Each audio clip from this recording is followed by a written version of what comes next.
Alrighty, y'all, back to you with another video. Today I'm going to be showing y'all how to do some body work. A few things you will need for doing this is obviously some guide coat. I prefer using dry guide coat over spray paint, but I mean, hey, it's up to you, up to your discretion. But you will need this. I got this off Amazon. I believe it was like 23 to 25 bucks or so. So you'll need some of that, and you're going to need some sandpaper.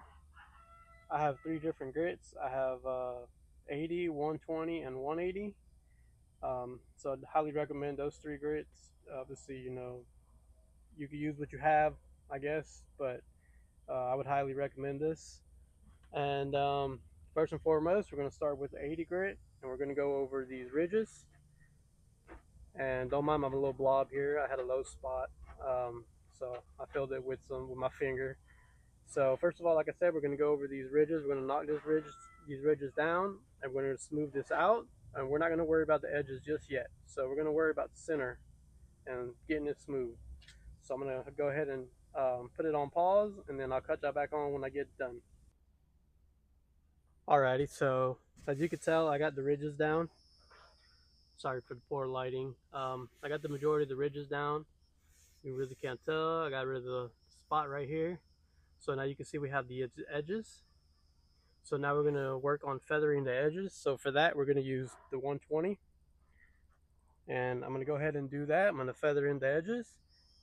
And pretty much what I like to do is you go from the inside and work your way out. So that way you're not digging a hole on the outside. Remember, you got to get this down, not this. So you want to work from the center and work your way out. And that's going to give you that feathered edge a lot quicker. And it's not going to eat into the exterior or around here. So like I said, so work from the center and work your way out. All right, so I'm going to go ahead and knock that down, and then I'll cut that back on. Alrighty, y'all. So as you can see, I feathered all my edges. Smooth. So for the next step, we're going to use some guide coat. Like I said, you just need a little bit. You don't need to put a whole lot. Just enough to give us an idea of where we're at as far as, how level it is. So it's just 3 steps that I use when I do this. So the first step is going to be, your regular crosshatch. Okay, it's going to be your regular crosshatch pattern. As you can see, it's coming off pretty good. Okay, so I'm going to go ahead and do this, and I'll cut that back on when I'm done. Okay, she's all done. So now we're going to do the next step of that 3-step process. So for the next step, we're going to use a little bit more guide coat. And again, we're working this with the guide coat, and we're doing this with 180 grit. So we started with 80 to knock down the ridges and most of the high. We moved on to 120 to feather it, and then we use 180 in a crosshatch pattern to give us an idea of where we're at. So now we're going to do, again, we're going to go back to 180 with the guide coat, and we're going to go in a sawing motion back and forth.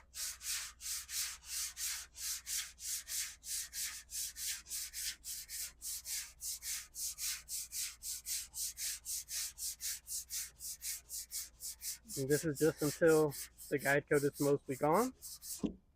It's not going to be perfect, guys. Remember, this is your first time doing this. It's not going to be perfect. I mean, I've done this before, and even I don't get it perfect. So, okay, there's that. Alrighty, so we're going to put a little bit more guide coat. This is the last step. So, after you put the guide coat for the 3rd time, now you're going to go in an up and down motion. Like so.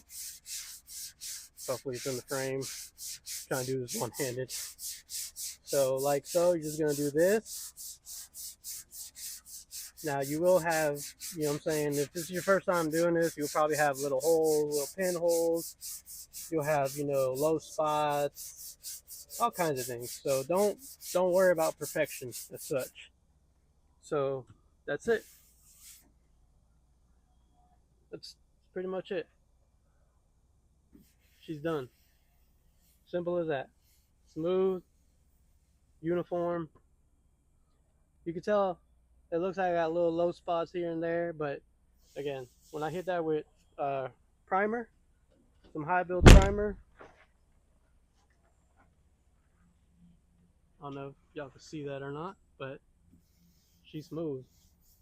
She's flat. And that's it. Just do that and you will get a pretty smooth surface and you will be pretty much ready for primer. And as y'all saw, that was me filling it one time and me sanding it. Now I did have a small coat underneath because I had a bigger of a dent in this corner that I really couldn't get out. So I didn't want to pull it too much because it's going to be noticeable. So I pulled it as much as I could, but for the most part, there was a little bit of a little dent right here in this little section.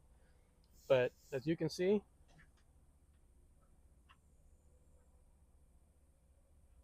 she is flat. So again, hopefully this technique works. It helps you guys and it speeds your process up. Like I said, you know what I'm saying, this is one coat and I'm done. I don't have to sit there and keep adding filler, taking filler away and stuff like that. Again, if you're new to this, it might take you a while to get used to it, but if you do the 3 grit process and you do the guide coat, the 3 waves like I did it, it will definitely speed everything up. I know you had to spend a little bit more money to do it this way, but hey, it's for the best. Like I said, hopefully this video helped y'all out. Hopefully you try it out, you know, you put it into work, it works out for you. I wish you the best and best of luck, guys. Alrighty, y'all. God bless.